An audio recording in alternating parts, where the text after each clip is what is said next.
My ex-wife's new husband, a bank manager, mocked me in front of his friends for not having a Joe. They didn't know I owned the bank they all worked for until I fired them. There's a certain kind of silence that hits you when you realize the universe has a dark sense of humor. The kind where you're drinking alone at a bar and your ex-wife walks in looking like she just won the divorce lottery. The Sterling Lounge wasn't exactly a dive, but it wasn't fancy either. Think leather booths, dim lights, overpriced whiskey, and a jazz band that sounded like they were one trumpet solo away from a midlife crisis. I was sitting there nursing a $20 glass of regret when I spotted her, Clara. She hadn't changed much. Still had that perfect posture, the one that said, "I'm better than you, but I'll smile anyway." Her hair was styled like a commercial for expensive shampoo, and her laugh, that fake, airy one, drifted through the room like deja vu I didn't ask for. And then there was him, Brandon Lewis, Mr. Prime Union Bank himself. The man had the kind of face you'd see on a billboard for dental veneers, smooth, smug, and probably paid off in installments. He sat surrounded by his little squad of banker bros, all wearing the same blue suits and gold watches, like a cult for men who thought LinkedIn was a personality. You could tell they were celebrating something because they laughed too loud and too long, the kind of laughter that begged for attention. I sipped my whiskey and pretended to scroll through my phone, but I couldn't help eavesdropping. Brandon was bragging. Of course he was. "We closed the deal, boys. Prime Union's reputation is bulletproof now." He raised his glass, like he'd just single-handedly solved world hunger. His buddies cheered. I swear, if ego had calories, that table would have gained 10 pounds. Then his eyes landed on me. It took him a second. That familiar double take people do when they recognize someone they didn't expect to see thriving. He leaned back in his chair, whispered something to his friend Tom, the kind of whisper you can hear even if you can't make out the words, and smirked. He stood, holding his glass high. "A toast," he said, his voice loud enough to turn heads, "to men who actually work for a living." Laughter. Real ugly laughter. The kind that scrapes your nerves. Clara giggled too, awkwardly, but she did. My ex-wife laughing at a joke made at my expense. In public, classy, I just smiled. Not the fake kind, the dangerous kind. The one you wear when you already know the punchline, but you're letting everyone enjoy their moment first. I took another sip, felt the whiskey burn down my throat, and thought, this is going to be fun. Because here's what Brandon didn't know. The same bank he worked for, the one he bragged about like it was his firstborn child, belonged to me. 3 months ago, I'd quietly bought Prime Union Bank through my holding company, Reyes Financial Group. The paperwork was clean, the ownership was sealed, and no one outside my inner circle had a clue. Brandon Lewis was quite literally toasting his own boss. I sat there watching him parade around like a stock photo of success, and all I could think was how poetic life could be. This was the same guy who used to comment on my social media posts with passive-aggressive emojis after the divorce. The same guy who told people I lost my spark while he was busy lighting cigars with overdraft fees. "Hey, buddy," he called out across the bar, pretending to just notice me. "You still freelancing or whatever?" He chuckled, and his friends leaned in like middle schoolers waiting for the teacher to scold someone. I tilted my head. "Something like that," I said. "Pays the bills. You know how it is." "Barely," Tom added, earning himself a round of laughter. I grinned. "You're right, times are tough. Maybe I should open a checking account at your bank, huh? I hear they give out free pens now." Brandon chuckled, thinking he'd won. "We might even get you a teller job," he said. "You got the smile for it." "Or janitorial," another banker added. Start from the ground up." Clara's smile faltered. "Brandon?" she whispered, tugging his sleeve. But he waved her off, too drunk on arrogance and ego to notice the storm brewing behind my smirk. I raised my glass toward him. "I appreciate the offer. I'll think about it," I said. Then I looked at the bartender, who'd been pretending not to watch the entire exchange. "Another round, please. On me, for our friends here." Brandon beamed, clearly thinking I was trying to buy his approval. He clinked his glass against mine, and the sound was crisp, sharp enough to cut through the jazz in the background. "That's the spirit," he said. The bartender poured. I paid, tipped well, and left the bar without another word. Behind me, I could hear them laughing again, mocking the poor tech guy with nothing better to do. Outside, the night air was cold and sharp, like it wanted to remind me that revenge tastes better when served chilled. I walked toward my car, a matte black Aston Martin that probably cost more than Brandon's yearly bonus, and slid into the driver's seat. The leather still smelled new, just like the start of something dangerous. As I drove through downtown, city lights reflecting off the hood, I couldn't stop smiling. Not the kind of smile that says I'm okay, but the one that says you have no idea what's coming. Because soon, Brandon Lewis, the self proclaimed star manager, was about to find out that the man he just mocked over whiskey was the one signing his paychecks. It wasn't even about Claire anymore. I'd made peace with that chapter long ago. This was about something else, a poetic balance. Life had handed me a full circle moment, and I wasn't about to waste it. When I got home, I poured myself another drink, the good kind this time, not the overpriced sadness I had at the lounge, and sat by the window overlooking the skyline. The city pulsed with its usual rhythm: ambition, greed, and a hint of desperation. My phone buzzed. A text from my lawyer, James. Board approval finalized. You officially own 72% controlling interest in Prime Union Bank. I chuckled. Perfect timing, I muttered. I typed back, set up a meeting with Patricia Moore. We're going to clean house. James replied instantly. You finally going public with it? Not yet, I wrote. First, I want to see how the rats react when the lights come on. I leaned back, watching the skyline blur through the glass. Somewhere downtown, Brandon was probably raising another glass, bragging about his next big promotion. I hoped he enjoyed it, the last toast of his short-lived kingdom. I finished my drink, smirked at my reflection, and said to no one in particular, to men who actually work for a living. Then I laughed, quietly, slowly, because in the end, the joke wasn't on me. It never was. It was on the man who thought mockery was power and never noticed the hand holding the strings. By the time I turned off the lights and headed to bed, I already had the next move forming in my mind. Something subtle, surgical, and satisfying.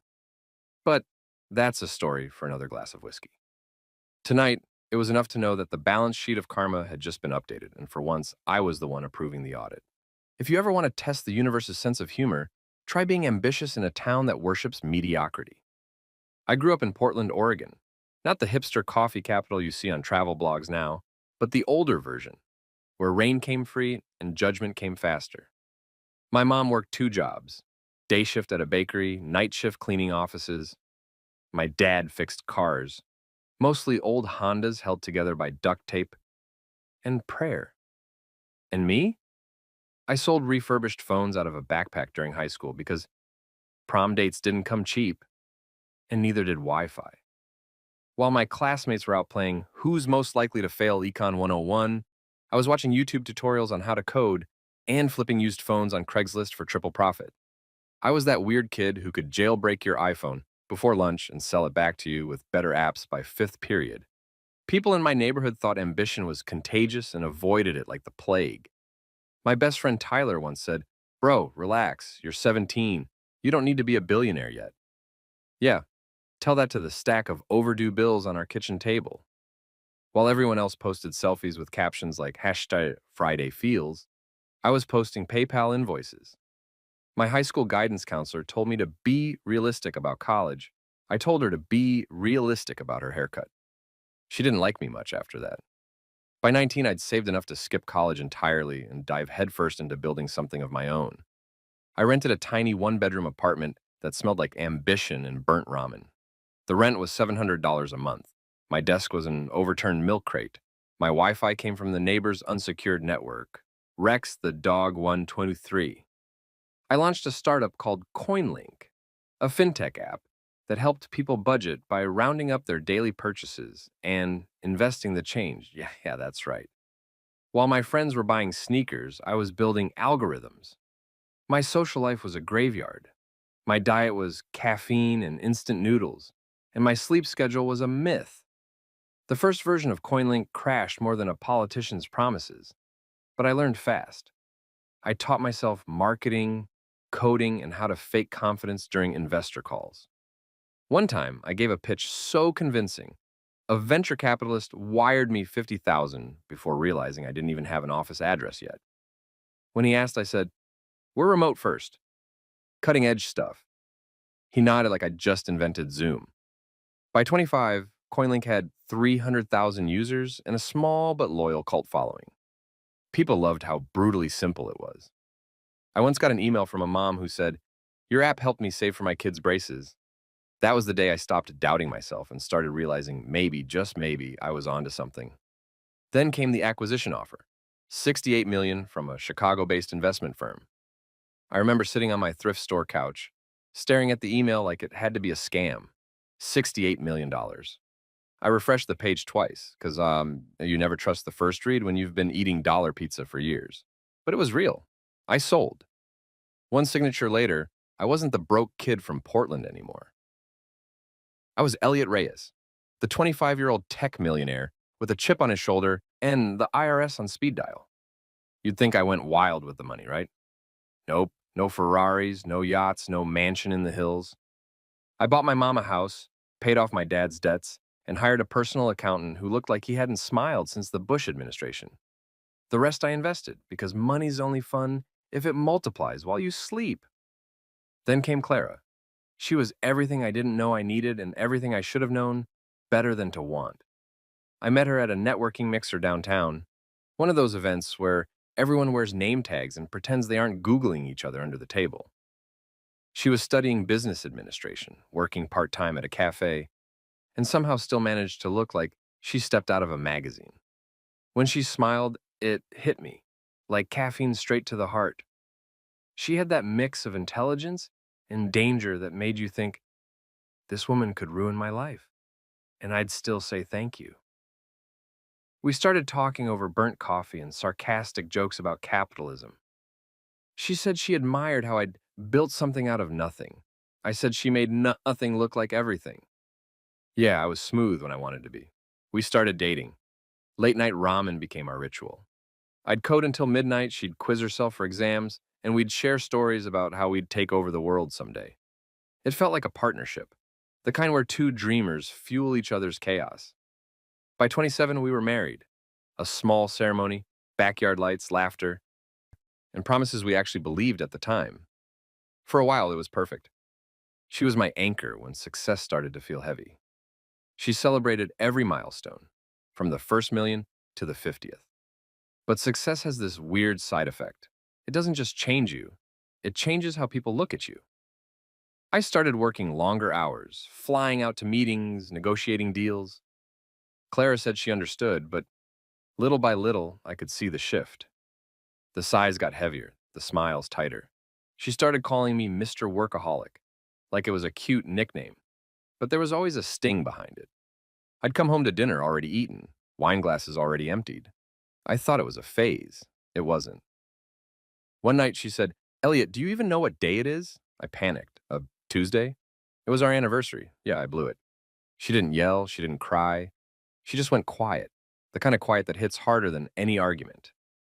But see, that's the thing about people who start from nothing. We don't give up easily. I doubled down, tried being more present. Flowers, trips, dinners that cost as much as rent. But you can't buy emotional equity. Eventually, even the nicest gifts start to feel like guilt receipts. Looking back, it wasn't one big fight that ended us. It was death by 1,000 sighs. Every late meeting, every maybe tomorrow, every I'm just tired. Love turned into logistics. Still, when I think about those early days, I don't regret them. Claire taught me something no business school ever could. Success means nothing if you're clapping alone. But she also taught me something else.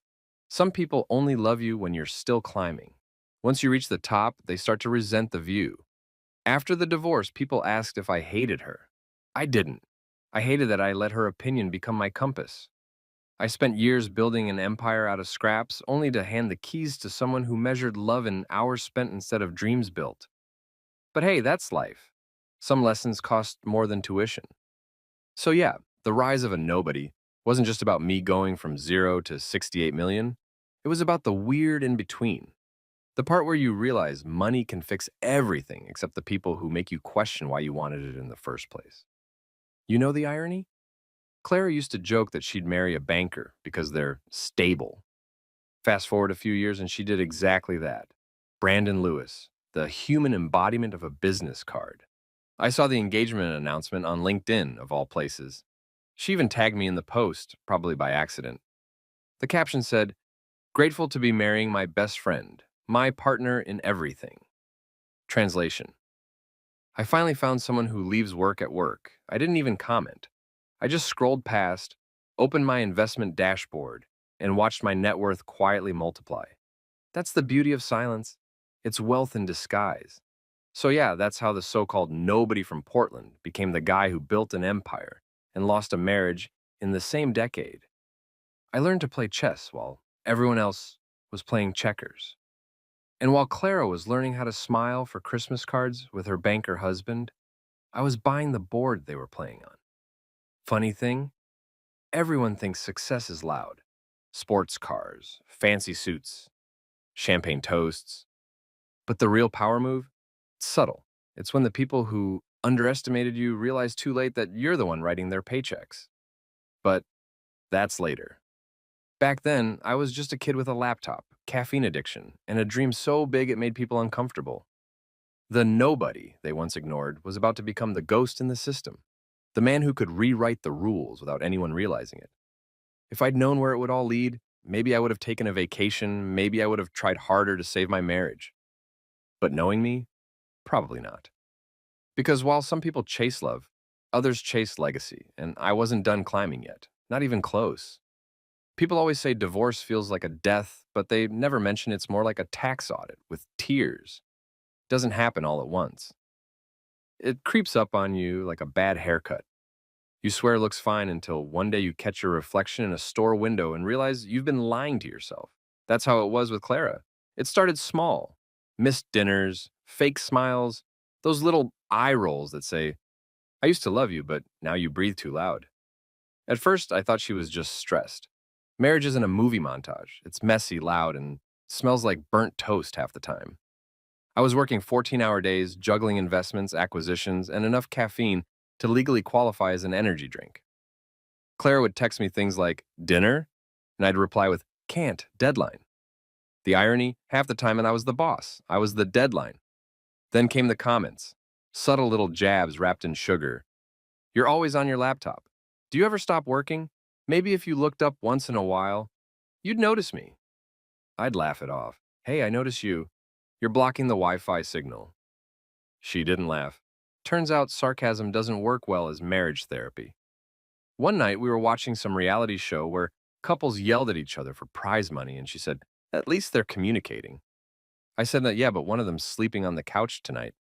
Guess who that was? Spoiler, it wasn't her. Things escalated from quiet resentment to full-blown emotional Cold War. I'd come home to find her scrolling on her phone, smiling at something that definitely wasn't me. "Who's that?" I'd ask. "Just a friend," she'd say. And that's the moment every husband feels his stomach drop. Just a friend is relationship code for mind your business. By the time our 7th anniversary rolled around, we were strangers sharing a mortgage. I had a business dinner that night that ran late. One of my servers crashed, and not the human kind. I texted her, running behind, "Be home soon." I arrived 45 minutes late, sweating and exhausted, holding flowers that looked like they'd survived a car crash. She was sitting at the table, untouched dinner in front of her, candles half melted. She didn't speak. She didn't yell. She just looked at me like I was a stock that had lost all value. "Clara, I'm sorry." I started, but she cut me off. "No, you're not. You're sorry because you know what comes next." I wish she'd yelled. I wish she'd thrown the wine glass. Instead, she just whispered, "I can't do this anymore." She meant it. The next week, I got a call from her lawyer, a slick guy named Julian Ward. Perfect teeth, perfect tan, perfectly punchable. He spoke like he was billing by the breath. "Mr. Reyes," he said, "Clara would like an amicable separation." Amicable. That's lawyer speak for, "We're about to rob you politely." The divorce was a circus. Her lawyer painted me as an emotionally unavailable workaholic. She said I lived through spreadsheets. The judge nodded like he'd just discovered a new species of villain. I lost the house, half the savings, and, worst of all, my espresso machine. That thing had been with me since my ramen and Wi-Fi days. Seeing her carry it out was personal. But the thing about starting from nothing, You learn how to rebuild fast. While Clara was posting self-care selfies on Instagram, I was signing contracts. I poured my focus into my new venture, Reyes Financial Group. I started buying up struggling companies like I was collecting baseball cards. I kept my name off the paperwork. Silent ownership was my new favorite hobby. Then I saw the wedding photos. Clara and Brandon Lewis. The man looked like a discount Ken doll. Perfect hair, shiny smile, and that smug posture of a guy who believes his business card deserves applause. He was a branch manager at Prime Union Bank, not a CEO, not even regional, just a guy with a title and a fragile ego. You ever see your ex downgrade and still feel offended? That was me. But hey, people chase comfort, not challenge. Brandon was predictable, available, and had weekends off. I was the opposite of all three. Still, I let it go. Or at least I told myself I did. I focused on work, built my team, invested in clean energy, tech startups, even a coffee chain in Austin. Anything to stay busy. People heal with time. I healed with acquisitions. Then fate, or whatever cosmic comedian writes my life script, decided to twist the knife. I got a call from my CFO one morning. "There's a bank looking for investors," he said. "Mid-sized, mismanaged, hemorrhaging potential." "What bank?" I asked, sipping my coffee. "Prime Union." I nearly spit it out. "You mean that Prime Union? Brandon Lewis's Prime Union?" He laughed. "The same. Their board's desperate. Interested?" Interested? I was practically salivating. That's when I realized revenge doesn't have to be loud. It can wear a suit, sign papers, and shake hands. So I bought the bank. Quietly. Strategically. Through shell companies and holding groups. Brandon didn't even see the storm forming, right over his head. During the acquisition process, I sat across from executives who had no clue the man in the black suit owned their futures. They spoke in jargon, synergy and pipeline, quarterly yield, while I smiled and nodded, thinking, you're all about to get performance reviewed by karma. When the deal closed, I celebrated alone. No champagne, no fireworks, just a quiet smirk and a thought. Life really does have a twisted sense of humor. Of course, I didn't tell anyone. Only two people knew the truth: Patricia Moore, the CEO I decided to keep on board, and James, my lawyer. James was loyal, sharp, and had the kind of dry humor that made bad news sound like a punchline. "So," he said when I told him about the acquisition, "you bought your ex-wife's husband's bank. That's either genius or a cry for therapy." "Maybe both," I said.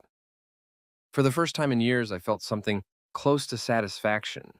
Not joy, not revenge, just the quiet calm of knowing you're 3 steps ahead and no one suspects a thing. Then came that night at the Sterling Lounge. The whiskey, the mockery, the bad haircuts. Watching Brandon toast to men who actually work for a living while unknowingly toasting me was poetic. I didn't even need to respond. The universe did the talking for me. When I left that bar, I wasn't angry anymore. I was focused. Every insult, every smirk, every laugh, those were investments now. And I intended to collect returns. People think power is about control, but it's not. Power is patience. It's sitting quietly while someone digs their own grave and making sure that the shovel's ergonomic. Clara once told me, "You don't know when to stop." She meant it as criticism. Turns out, it was prophecy. In the weeks after that night, I couldn't stop thinking about the irony. The man who mocked me for being a nobody tech guy now had his mortgage, his career, and his retirement tied to my signature. The man who laughed at me for working late, he'd soon find out I never really clocked out. Looking back, I don't think the divorce broke me. It refined me. Like pressure on coal, Clara taught me to see cracks before they appeared. Brandon taught me patience. Together, they created a version of me that didn't need validation, just strategy. So when people asked, what really happened between you two? I just said, market correction. Because that's what it was. She overvalued herself. I diversified, and when her stock crashed, I bought the company she married into. Revenge, I realized, isn't about getting even. It's about making peace with the fact that you already won. You just have to wait for the world to catch up. And oh, it was about to. If I told you how easy it was to buy the bank that employed my ex-wife's husband, you'd probably think I was exaggerating. But trust me, Prime Union Bank was practically begging to be acquired. It was like finding a luxury car with no engine and an owner who still wanted full price. Their books looked fine on the surface, but beneath the numbers, chaos. The fun kind of financial mismanagement that could make Enron blush. That's what drew me in. I'd built Reyes Financial Group to specialize in turnarounds, taking failing companies and giving them new life, preferably while quietly humiliating someone I didn't like along the way. Prime Union fit both requirements perfectly. The bank's board was made up of exactly the type of people who'd attend leadership retreats where everyone drank Merlot and quoted TED Talks. They had no idea who was behind the offer. My holding company, Reyes Financial, was just another faceless entity in a long list of potential investors. When my lawyer James told me the board had voted unanimously to sell, he grinned. You just bought your ex-wife's new husband's career. Care to say a few words to mark the occasion? I raised my coffee. To poetic justice. The deal closed, quietly. No press release, no champagne, no dramatic pen signing for the cameras. I didn't want recognition. I wanted control. Only two people knew the truth. James and Patricia Moore, Prime Union's CEO. Patricia was one of those rare executives who actually understood how numbers and people worked. She'd been trying to reform the company for years, but every time she tried to enforce accountability, the boys' club of mid-level managers pushed back. And who led that fraternity? You guessed it, Mr. Brandon Lewis himself. Brandon was the kind of guy who wore his ID badge on weekends just in case anyone forgot he had a title. His department was a soap opera. Endless expense reports, inflated figures, networking dinners that looked suspiciously like golf trips to Vegas. Patricia had files on all of it, but no authority to act. Now, with me as the invisible hand pulling the strings, the cleanup could finally begin. I remember the first time I visited the bank after the acquisition. I walked in as a consultant under Reyes Financial. The lobby had that sterile corporate look. White marble floors, fake smiles, and motivational posters that lied to employees. Integrity, innovation, teamwork. Sure, maybe in an alternate universe. I shook hands with Patricia in her glass office overlooking downtown. You really bought this place? She whispered. You could have chosen a less dramatic midlife crisis. I grinned. I don't do golf or therapy, Patricia. This is cheaper than both. She laughed, but gave me a look that said, You're enjoying this too much. I was. Fast forward to that Friday night at the Sterling Lounge. The whiskey, the mockery, the bad haircuts. Watching Brandon toast to men who actually work for a living was like watching a man confidently walk into a trap I'd built myself. After that night, I decided it was time to stop being the invisible hand and start tightening the grip. That Monday morning, I called James. Let's accelerate the audit schedule, I said. He sighed. You mean the purge? Semantics, I replied. We went through internal reports, emails, invoices, expense logs. What we found was comedy gold disguised as corporate incompetence. Brandon had approved loans to personal friends with zero collateral. Tom, the head of loans, claimed reimbursements for client dinners that included $900 wine bottles and hotel stays in Miami. Then there was Eric, their operations manager, who had the gall to charge a weekend at Caesar's Palace to the company under team building. I almost wanted to congratulate them for creativities. Are you sure you want to expose them all at once? Patricia asked during a meeting in her office. Why not? I shrugged. It'll save on popcorn. She chuckled, shaking her head. You've got that look again. What look? The one people get before they flip a chessboard just to prove they can. She wasn't wrong. We set the executive review meeting for the following Thursday. Brandon and his cronies were told it was just a quarterly performance check. They had no clue their careers were about to be publicly incinerated. The morning of the meeting, I walked into the building wearing a tailored navy suit. My reflection in the elevator doors looked calm, confident, dangerous. I carried my laptop under one arm, the digital sword that would slice through years of corporate nonsense. When the elevator doors opened onto the 17th floor, I stepped into a conference room that smelled like arrogance and overpriced coffee. Brandon was already there, chatting loudly with Tom and Eric. "Heard we've got some big investor joining us today," he said. "Hopefully someone who knows real banking, not another tech guy who thinks apps can replace experience." Patricia met my eyes across the room and fought the urge to smile. I took a seat at the far end of the table, introduced only as a major investor. No one bothered to shake my hand. Brandon glanced at me once, shrugged, and turned back to his PowerPoint presentation like I was an intern. He started talking, voice booming with fake confidence. "Prime Union's trajectory this quarter has been incredible. We're seeing strong leadership and record profits." That's when I raised my hand. "Mind if I take a look at those numbers?" He paused mid-sentence, clearly annoyed. Sure, it's all proprietary, though." "Don't worry," I said. "I'm very familiar with proprietary data." I stood, walked to the front, and connected my laptop to the projector. The screen flickered, and suddenly all their secrets were on display. Real numbers.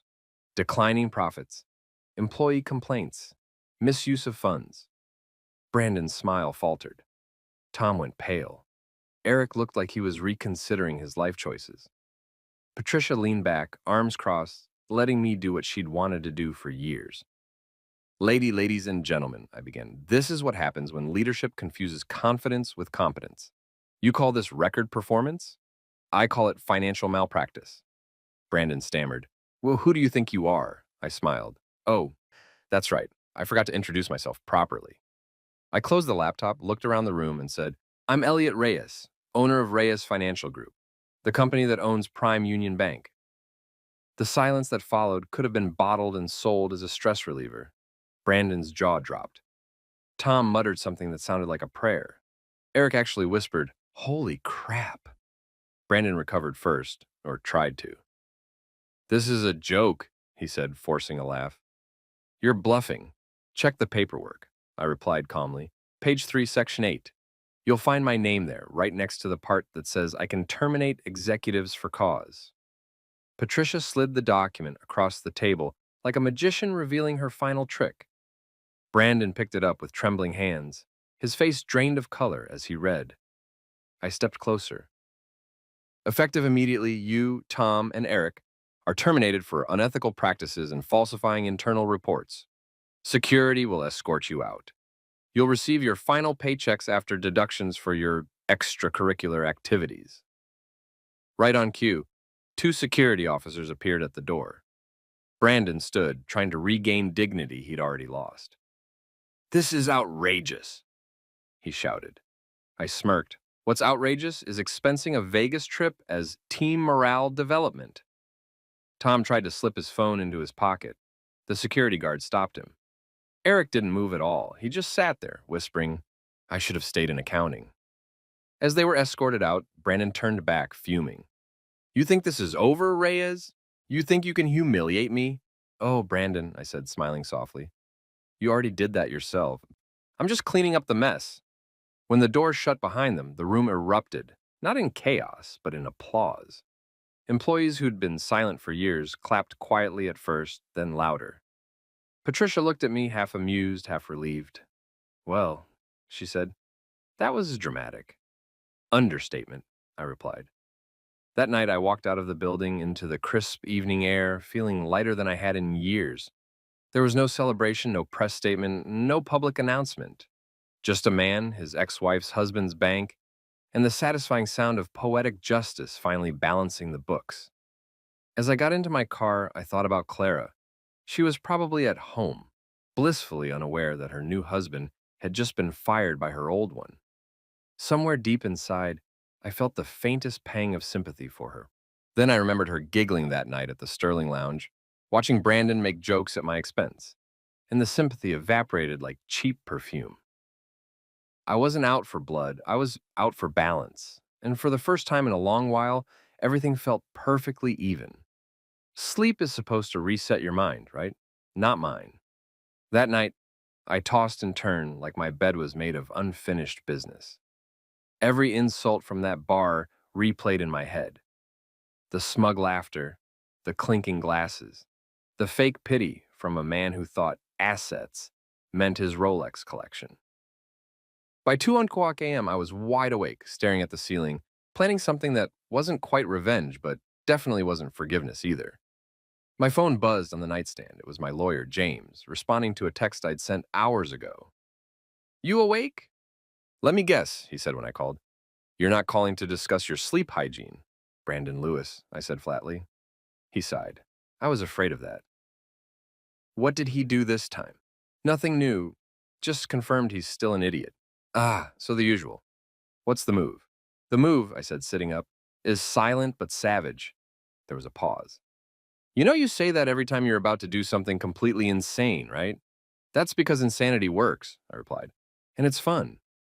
By the next morning, I was in full CEO mode. Black coffee, rolled up sleeves, and a stack of internal reports taller than my moral flexibility.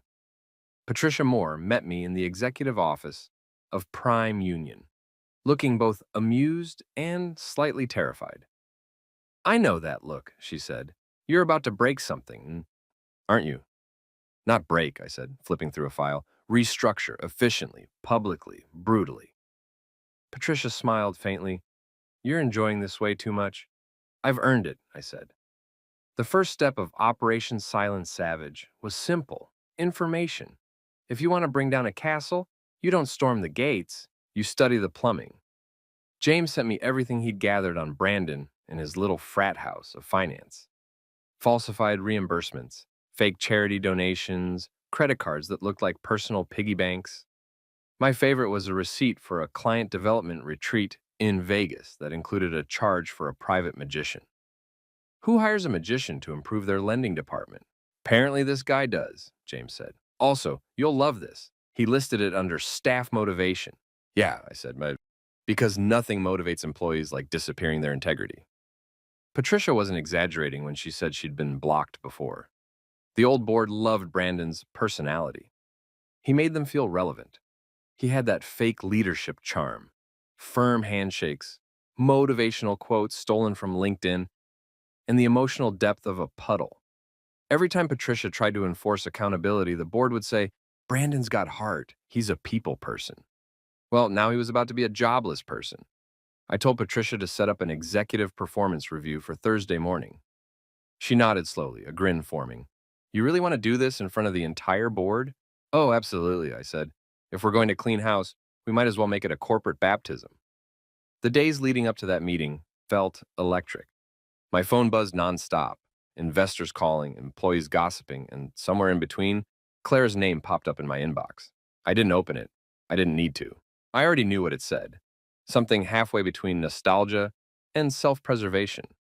Instead, I buried myself in prep. James came by my office, leaning against the doorframe like a man bracing for impact. So, he said, you're actually going to confront them personally? Yes, he shook his head when, most billionaires would just quietly fire people through HR. Most billionaires didn't get laughed at by a room full of people wearing discount cologne, I said. He smirked. Fair point. Want me to bring popcorn? Bring a mop, I said. It's going to get messy. The night before the meeting, I drove by the Sterling Lounge again, and it was almost poetic. Same jazz music, same overpriced whiskey, same neon sign flickering like an apology. I parked across the street and watched through the window. Brandon was there again, of course, holding court with his crew like a man who still thought the world ran on charm instead of consequences. He threw his head back, laughing, probably retelling the story of the broke tech guy he'd humiliated. I didn't go in. I didn't need to. I just smiled. Tomorrow, the punchline would be mine. Thursday arrived with the kind of morning energy usually reserved for soap opera finales. The conference room was spotless, too spotless, like it knew drama was coming. I sat beside Patricia at the head of the table, flipping casually through the presentation slides Brandon had prepared. Every chart was exaggerated, every number fluffed. Creative accounting, Patricia murmured. Creative, I agreed, but not clever. When Brandon entered, he looked confident, maybe even cocky. He shook hands with board members, flashing that toothpaste commercial smile. Morning, team, he said. I think you're all going to be impressed with what we've accomplished this quarter. Patricia smirked. I'm sure we will. He launched into his presentation, talking about record profits, strong leadership, employee satisfaction. I swear if corporate jargon were currency, this man would have been a billionaire. I watched him strut in front of the projector, pointer in hand, acting like a motivational speaker with a fragile ego. Then I interrupted. That's an interesting chart, I said. Where did you get the data? Brandon turned, startled but still smug. Straight from internal analytics, he said. Compiled by my team.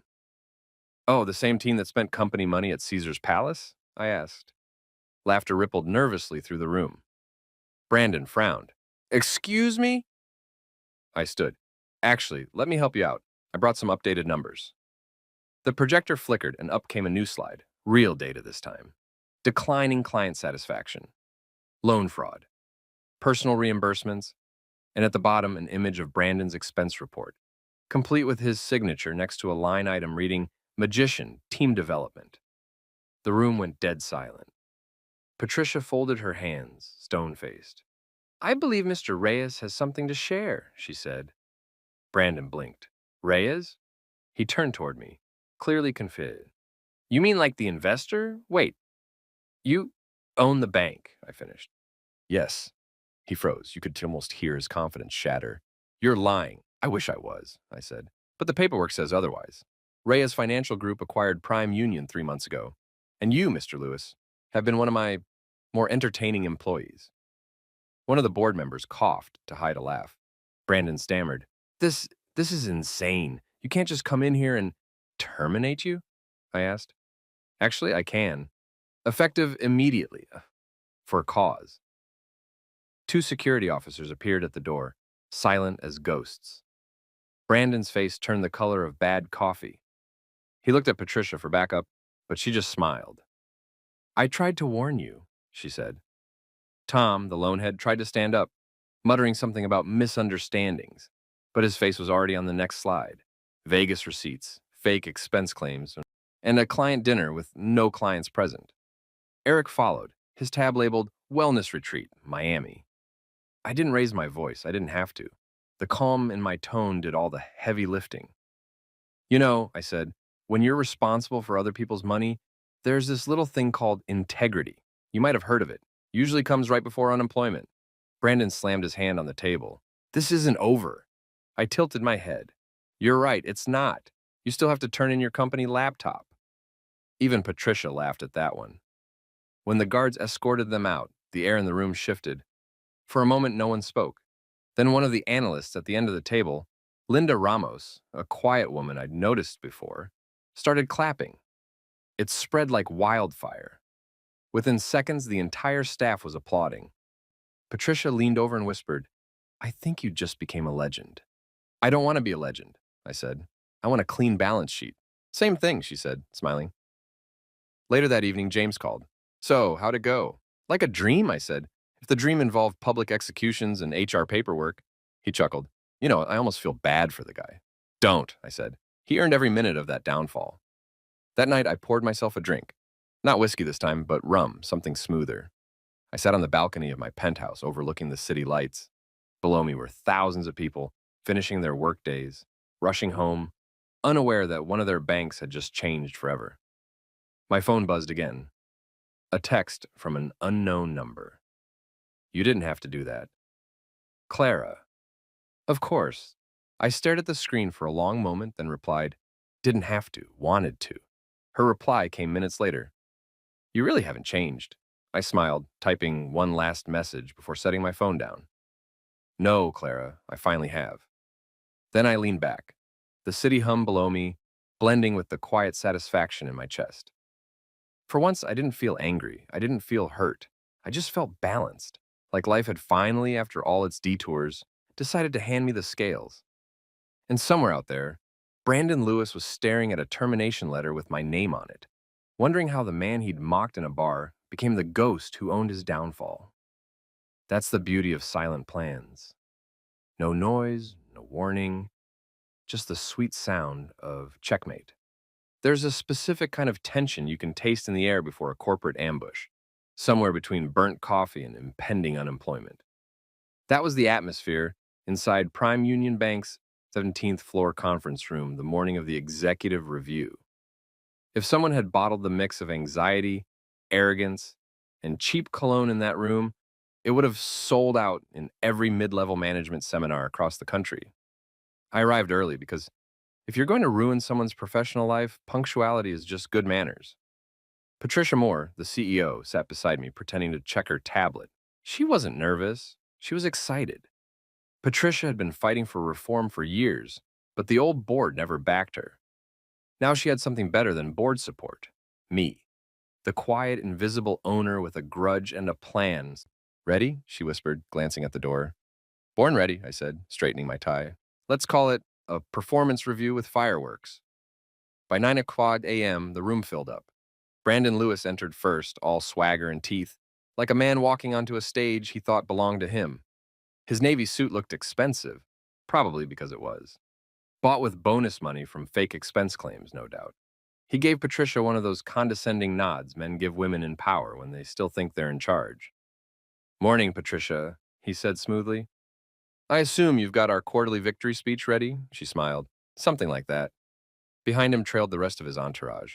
Tom, the head of loans, who'd never met an ethics code he couldn't reinterpret, and Eric Daye, the operations manager who confused team bonding with Vegas. They took their seats loud and confident, blissfully unaware that they were about to audition for unemployment. Brandon started the meeting, clicking through slides with all the confidence of a TED Talk reject. Our numbers this quarter have been outstanding, he announced. Prime Union is stronger than ever thanks to our leadership team. Patricia raised an eyebrow. Outstanding? He nodded proudly. Absolutely.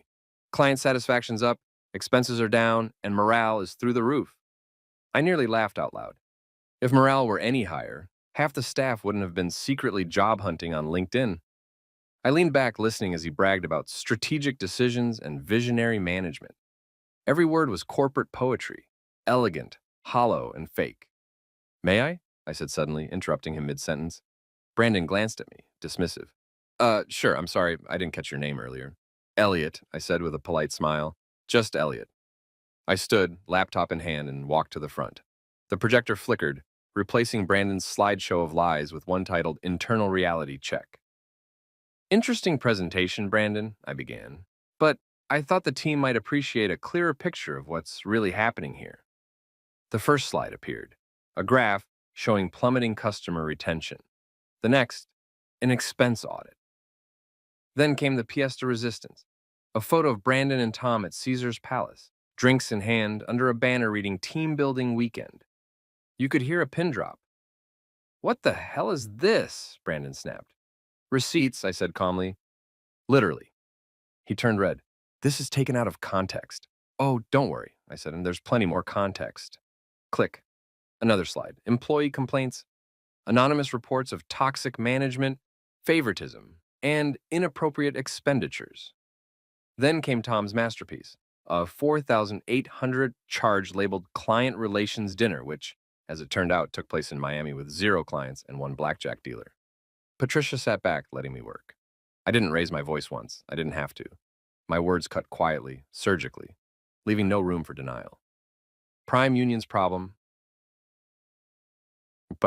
I said, isn't market competition or economic pressure. It's internal rot. Leadership that mistakes confidence for competence. Executives who spend more time networking at bars than leading their teams. I turned off the projector. The silence was beautiful, the kind of silence you only get when everyone realizes the party's over. Brandon finally spoke, his voice shaky. Who do you think you are? I smiled. Funny you should ask, I'm the guy who owns this bank. That hit like a financial nuke. The room collectively froze. Patricia hid a smirk behind her coffee mug. Brandon blinked. You're joking. Nope, I said. Reyes Financial Group. Ring any bells? The holding company that bought Prime Union 3 months ago? That's me. Tom's face drained of color. Eric looked like he wanted to crawl under the table and join customer support. Brandon tried to laugh it off. You mean to tell me you came here? To my meeting just to flex? Oh no. I said, and came to clean house. I opened a folder on the table and began sliding termination letters one by one toward them. Each neatly typed, signed, and dated. Brandon Lewis, termination for misconduct, falsification of financial records, and misuse of company funds. Effective immediately. Tom Richards, same. Eric Lang, same. Brandon slammed his hand down. You can't do this. I can, I said, and I already have. Patricia, right on cue, the double doors opened. Two security officers stepped in, polite, professional, and ready. Brandon's voice rose. This is outrageous. You think you can humiliate me in front of my team? No, I said calmly. You did that yourself. I'm just adding punctuation. Patricia stood. Gentlemen, you can collect your belongings from HR. Tom muttered something about legal action as security escorted him out. Eric kept his head down. Brandon paused at the door, turning back to me. This isn't over, Reyes. I tilted my head. You're right, it's not. You still have to return your company car. That earned a small chuckle from Patricia. When the door finally closed behind them, she let out a long exhale. You know, she said, I've been waiting years for this day. I smiled, happy to make dreams come true. She laughed. So what now? We rebuild? From the ground up, I said. No more flash, no more fraud. We turn this place into what it was supposed to be, a real bank, not a social club. Patricia leaned forward. You realize word's going to spread, right? You'll be the talk of the industry by noon. Good, I said. Maybe it'll scare a few more people into doing their jobs. The rest of the day was chaos and slow motion. HR processed termination, IT cut off access, and half the office whispered about what had just gone down. Some cheered, some panicked. Most just looked relieved. For years, Brandon's reign had been one long episode of corporate survivor. And now the island finally had a new host. By 4 p.m., the building felt different, lighter.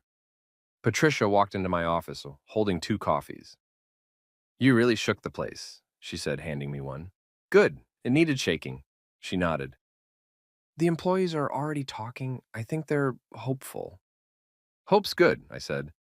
Let's just make sure it's earned. That night when I left the building, I didn't feel the high I expected. No adrenaline rush, no gloating satisfaction. Just quiet relief. Like setting down a heavy box you'd been carrying too long. The streetlights flickered against the glass windows, reflecting my silhouette. A man who'd finally balanced a very personal ledger. On the drive home, my phone buzzed with messages. Some from Patricia, some from investors, and one from an unknown number. I shouldn't have needed to check the area code to know who it was. I heard what happened. Clara. I stared at the message, debating. Finally, I typed back. Then you know the truth.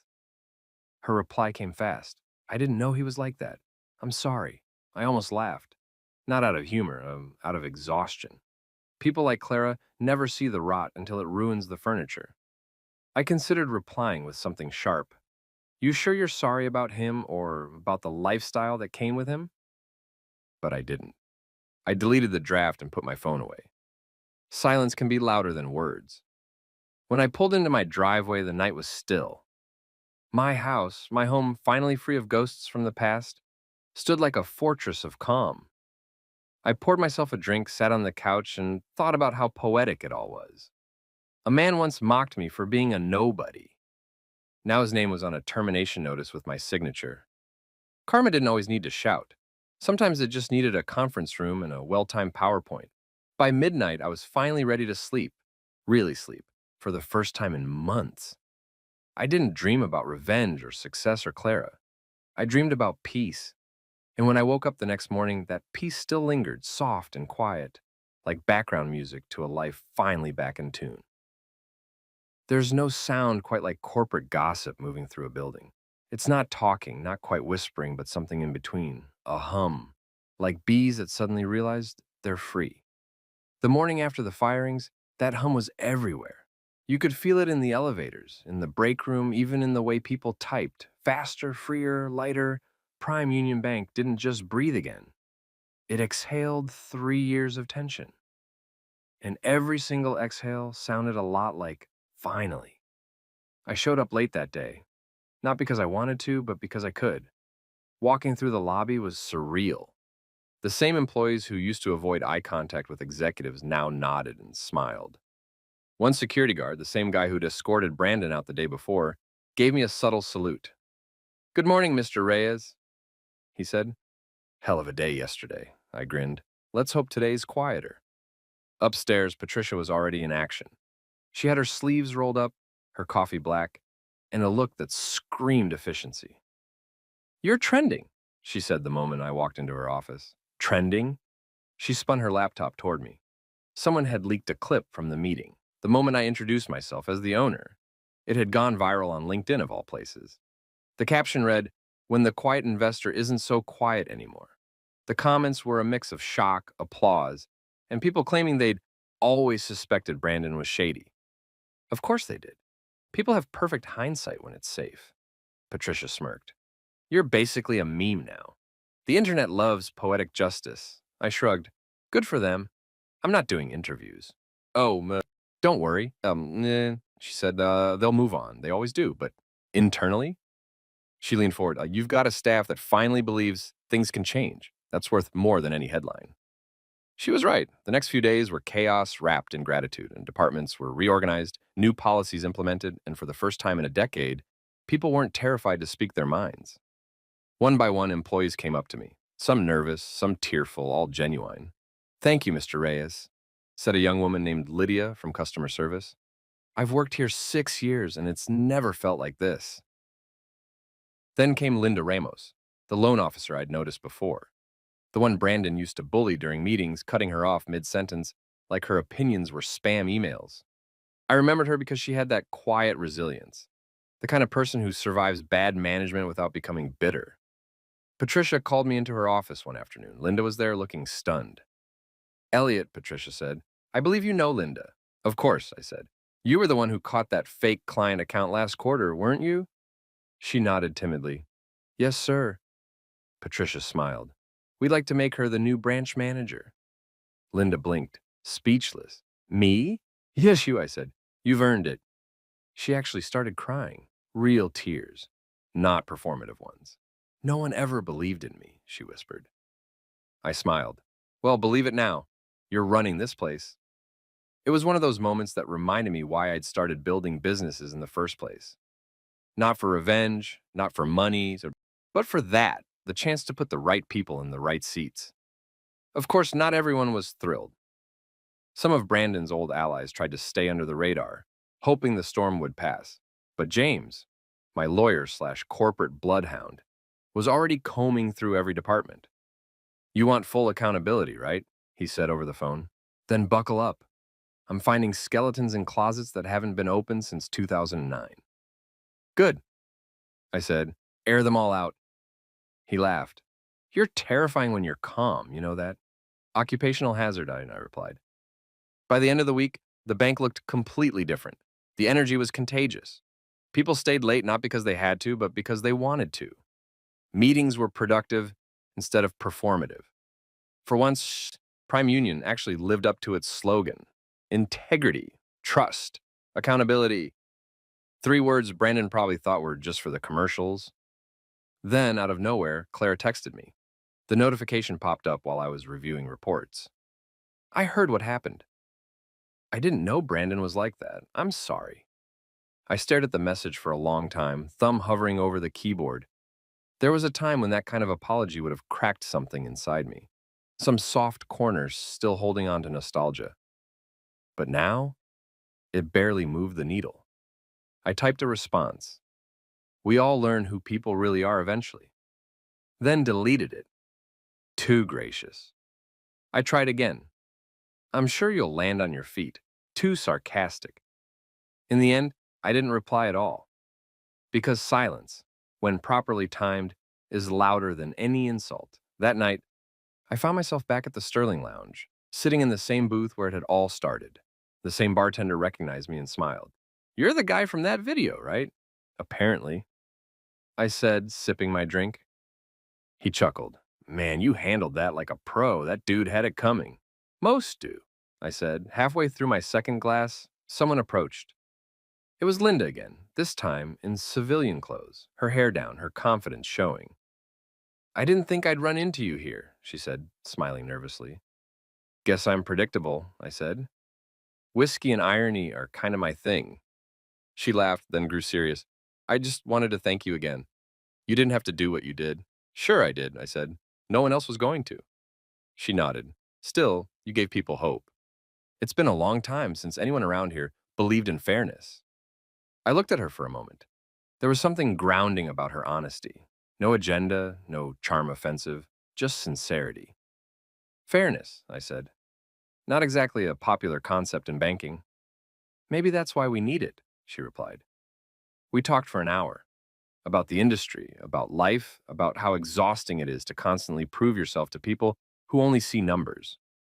When she left, I realized something strange. For the first time in years, I didn't feel like the villain in my own story. The next morning, Patricia called me into her office again. We have a problem, she said, sliding her tablet toward me. It was a news headline. Disgraced banker. Brandon Lewis files for unemployment, claims wrongful termination. I groaned. Of course he does. James called not 5 minutes later. I just read it, want me to respond? No, I said. Let him shout into the void. The more noise he makes, the worse he looks. Why? James said. Still, the board's nervous. Public drama isn't their style. Then they should have hired quieter idiots, I said. We both laughed. Later that day, Patricia updated me. Brandon had tried contacting old board members, hoping to rally support. None answered. Turns out loyalty disappears fast when your Amex card stops working. As the week ended, the storm began to settle. The news cycle moved on, investors regained confidence, and morale hit a record high. I walked through the building on Friday evening, past the desks of people who were smiling again. It was strange. These weren't just employees anymore. They were believers. Linda caught me near the elevators. We're all going out tonight, she said. Drinks at the Sterling. You should join? I smirked. Tempting, but I think I've hit my monthly irony quota, she laughed. Your loss. As the doors closed, I caught a glimpse of my reflection. Same face, same eyes, but something different in the expression. Lighter. Maybe that's what peace looks like when you finally earn it. That night I got home, made myself a drink, and sat by the window overlooking the city. The lights below flickered like 1,000 tiny possibilities. I thought about Clara again, not out of pain, but curiosity. How strange it was that people could share years of life, then drift into different orbits, only colliding again when fate felt dramatic. My phone buzzed once more. Another message, from an unknown number this time. Brandon's been drinking. He keeps talking about you. Probably one of his old buddies. I put the phone down. Not my problem anymore. I'd spent too long living in the past. The future was finally interesting again. I raised my glass toward the skyline and whispered, to quiet victories. Because that's what this was. Not revenge, not payback. Just a quiet victory. A course correction in a universe that sometimes forgets to balance its own books. And this time I was the accountant. If there's one universal truth about people who get caught, it's that they all think there's still a comeback tour waiting for them. Brandon Lewis was no exception. Within 72 hours of being escorted out of Prime Union Bank, the man had gone from denial to desperation to full-blown delusion. And somehow I was his favorite audience. James, my lawyer, called first thing Monday morning. You're gonna love this, he said, his voice carrying that mix of the irritation and amusement that only corporate drama can cause. Your buddy Brandon called my office, said he wants to speak to you directly. Something about a misunderstanding. I snorted. Yeah, misunderstanding as in, I misunderstood the part where embezzling was illegal. What did you tell him? That you'd think about it, James replied smoothly. Good man, I said, which I won't. He chuckled. Oh, I know. But watching him squirm while waiting for an answer?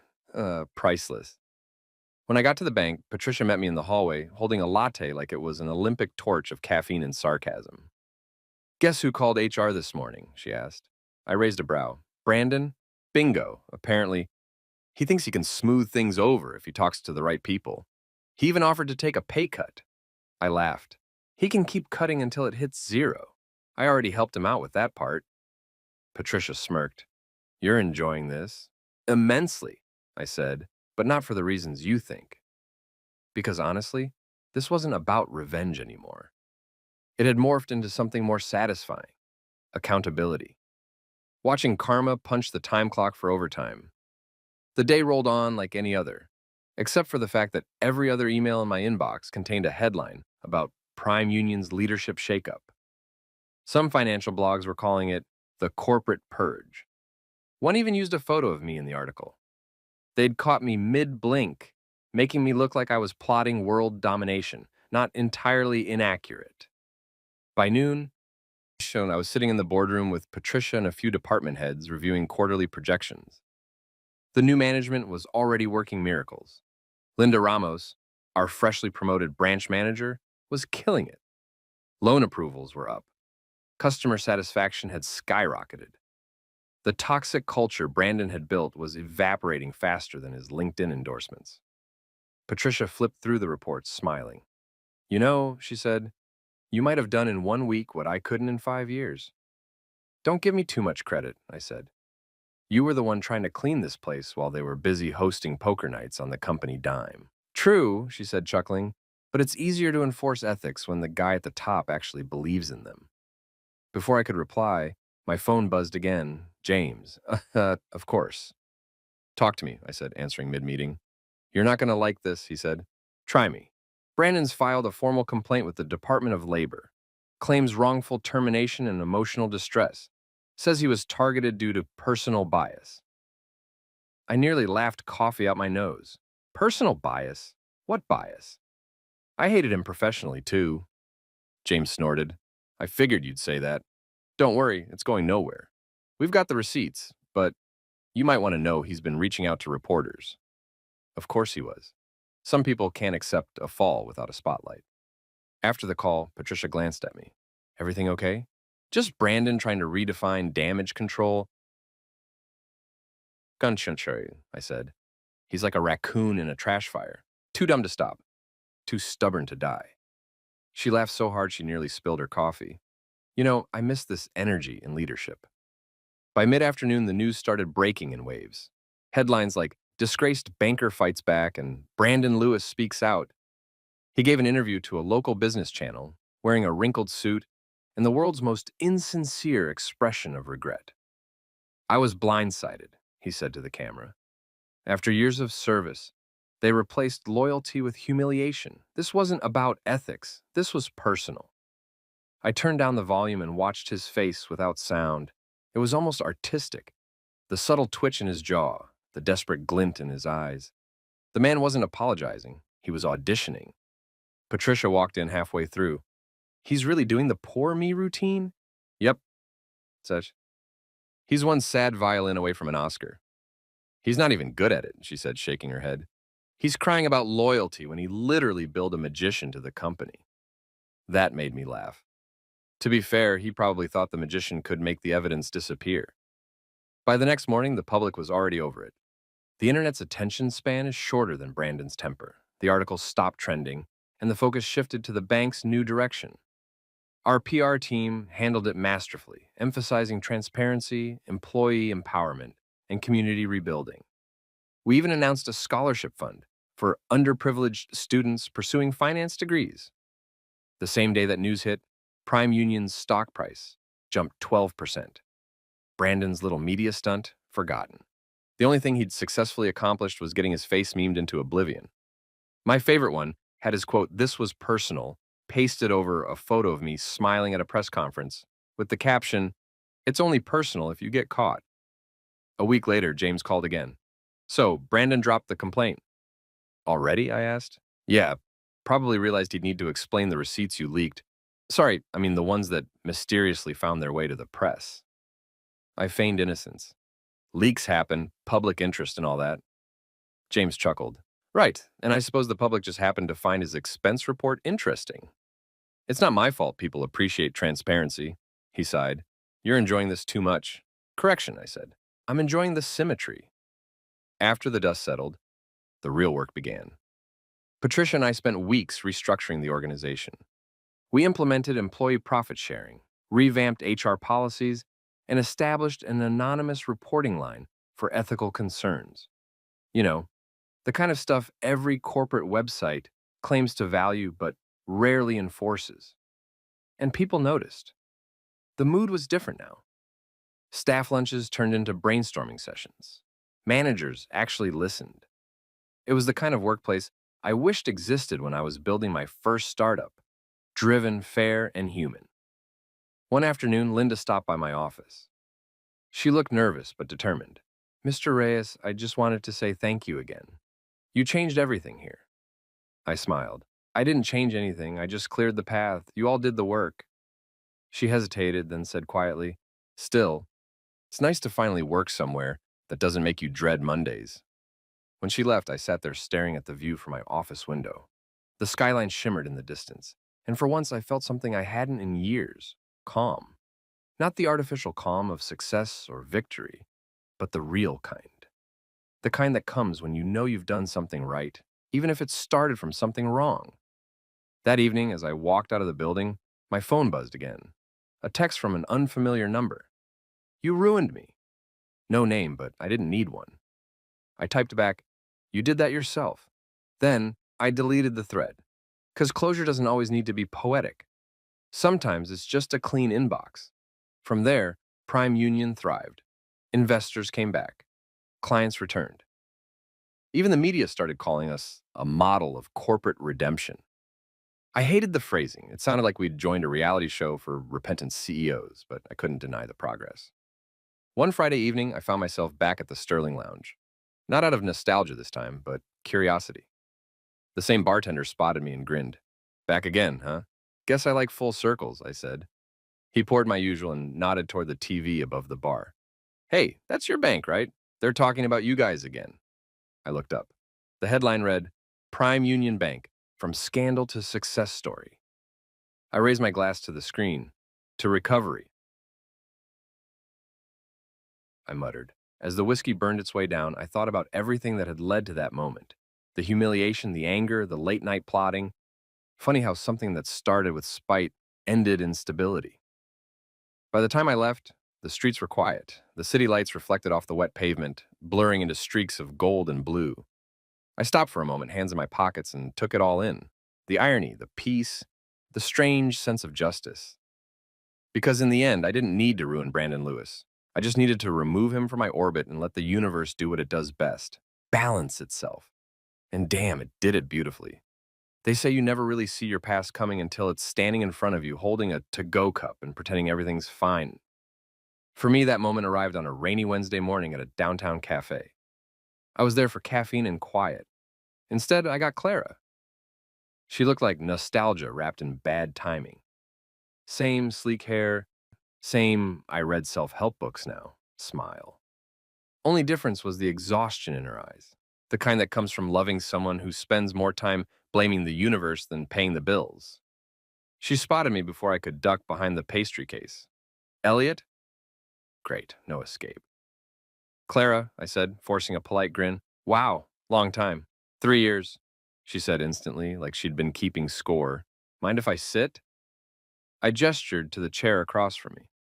It's a free country. Well, except for bank fraud. She winced. You saw the news. Hard to miss when your ex-wife's husband becomes a public service announcement for ethics. She sighed. He wasn't all bad, you know. I took a slow sip of coffee. Sure, serial killers probably tip well, too. That earned me a glare. For a moment, she looked like the old Clara, the one who used to debate me into corners and then kiss me there. But this time she didn't fight. She looked tired. You always use humor when you're hurt. Only when it's free entertainment, I said. So, how's Brandon handling unemployment? Her jaw tightened. You don't have to enjoy this. I'm not, I said honestly. Enjoyment requires effort. I'm just observing the natural consequences of bad math. She stirred her latte in silence, the spoon clinking softly. He started drinking, she finally said. A lot. He blames everyone but himself. The media? Patricia, you... Of course he does, I said. Accountability's not his love language. She gave a small, humorless laugh. I guess I deserve that. I leaned back. You don't deserve him, but you picked him, so that's on you. That landed. She stared at me, and for the first time since she walked in, I saw regret.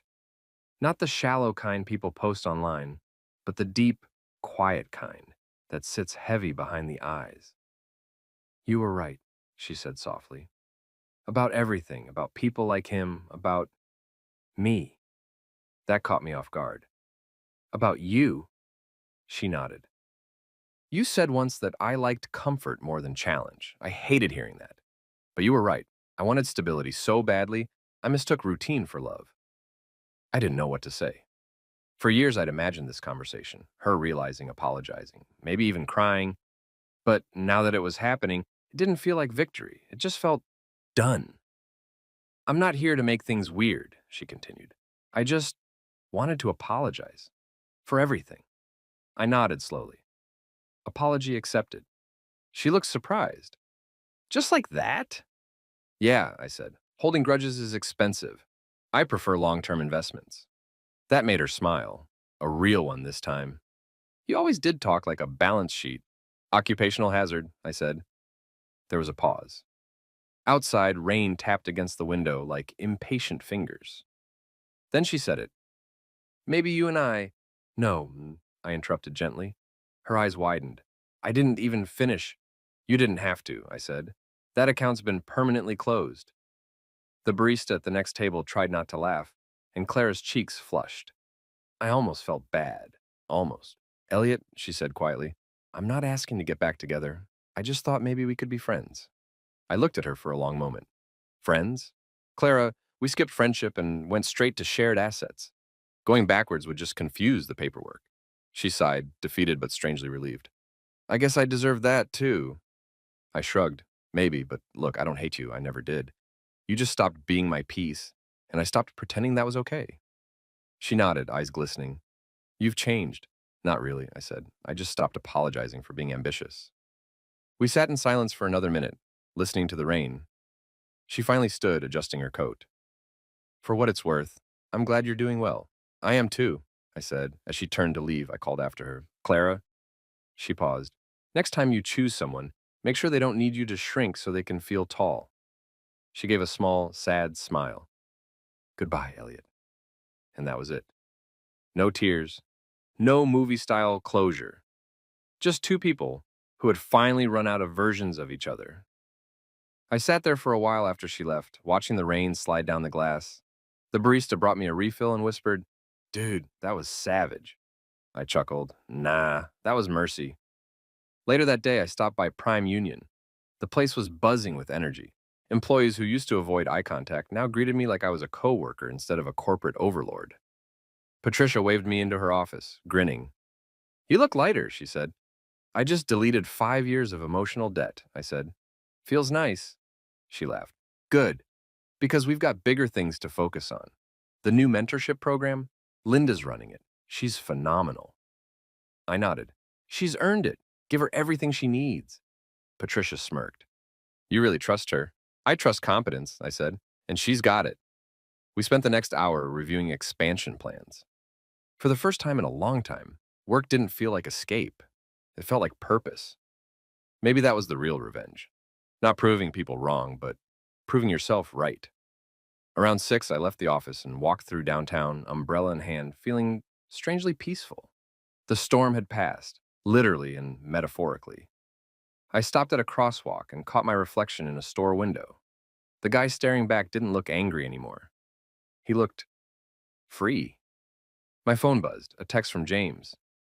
Just got a call from Brandon's lawyer. He wants to settle privately. I laughed out loud in the rain. Tell him I already settled publicly. Then I put my phone away and kept walking. A week later, I got a letter, an actual handwritten letter, which was rare enough to make me curious. It was from Clara. Inside was a short note. Elliot, thank you for hearing me out. You were right, I chased safety and called it love. I hope you find someone who sees your ambition as passion, not distance. Take care, Clara. I folded it carefully and tucked it into my desk drawer. Not because it meant anything, but because it didn't. It was a relic now, proof that closure doesn't always come with fireworks. Sometimes it's just a few quiet words that no longer sting. The following Friday, Prime Union hosted a staff appreciation event. Nothing fancy, just pizza, music, and laughter in the atrium. Linda got up to give a short speech about teamwork and trust.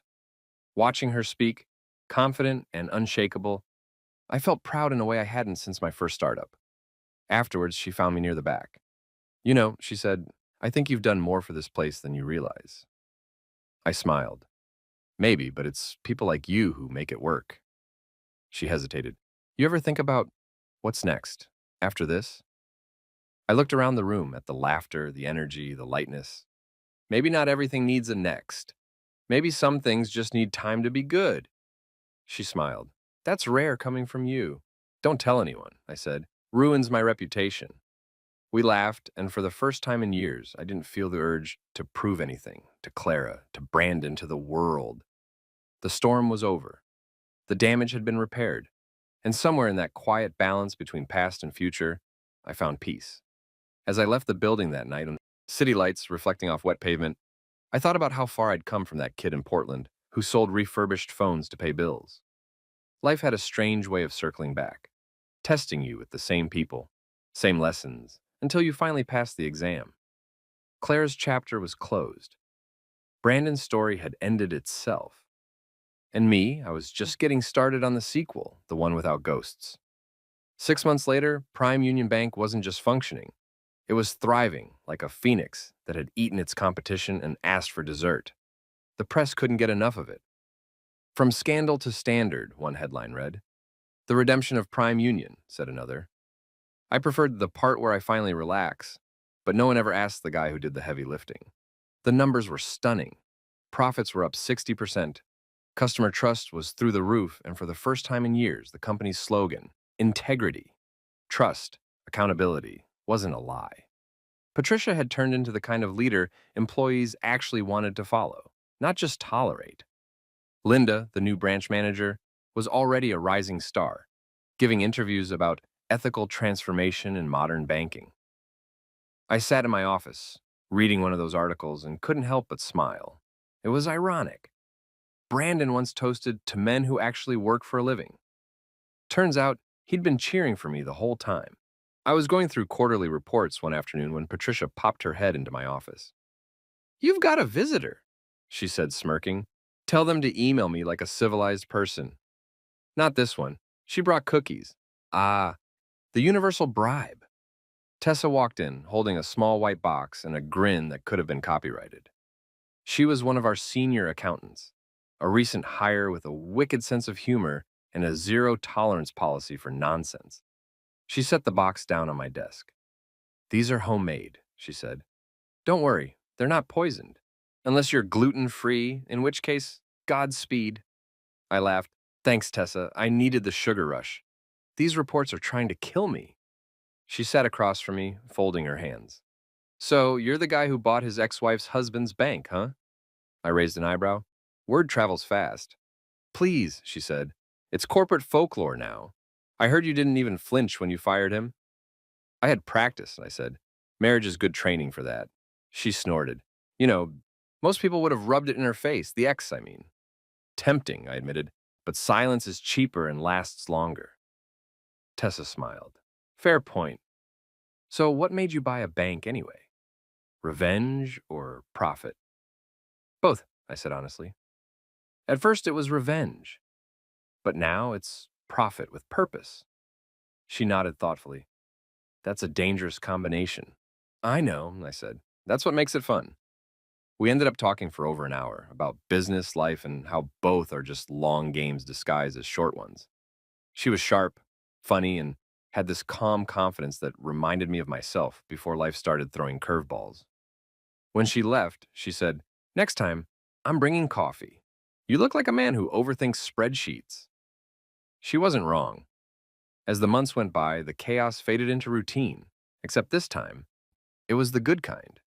The kind where things work, people thrive, and I didn't have to constantly put out fires lit by idiots. Every morning, I'd come into the office to laughter instead of forced politeness.